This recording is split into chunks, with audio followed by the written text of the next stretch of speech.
Grandpa, he was quite a guy.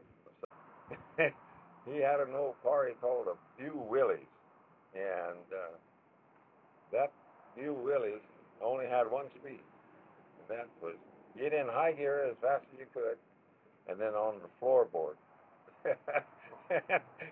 That's where he went all the time. It's lucky the old car had only run about 45, 50 miles an hour, but I got it sure eat up the dirt. And the old roads out to Creston, they were all dirt. One day there was a bunch of county guys working there in the middle of the road, and he come down there. Well, hell, he never thought about stopping. He just went up on the bank and around them and on down. One of the guys there was kind of new, didn't know him. He said, I ought to run that old bastard down and give him hell.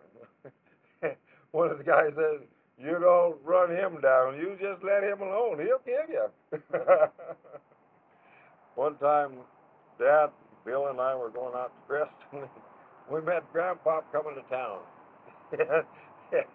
He never slowed down. He just turned and went right off through the damn trees and around and made a circle and come back.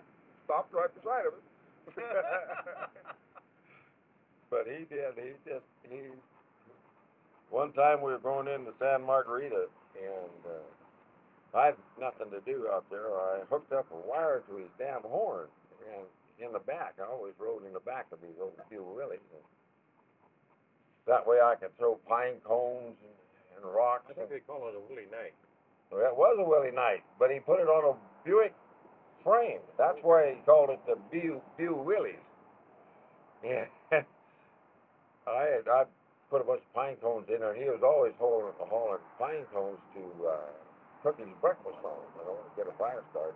Good hot thing. He loved French fries. And he had a pot that just fit down through the hole in the stove, wood stove there. It just fit good. And he'd slice these taters up and drop them in there. And man, they were good potatoes. But anyway, I would keep, pine cones or chunks of wood and so on like that, just good throwing size. I'd throw it to signs and whatever along the road. And if a dog come running out of the car like a lot of them used to, man, I'd bombard that damn dog. One time going down the street there at Lucky's on, going towards the railroad track, this big old bulldog come running out there, and I had a big old thing, and wham, and I hit him right on top of the head, and that old dog just looked like somebody had run over him, knocked him colder than hell. By the time we went up over the railroad track down there to the flat, why, that old dog got up and he was staggering all over the road.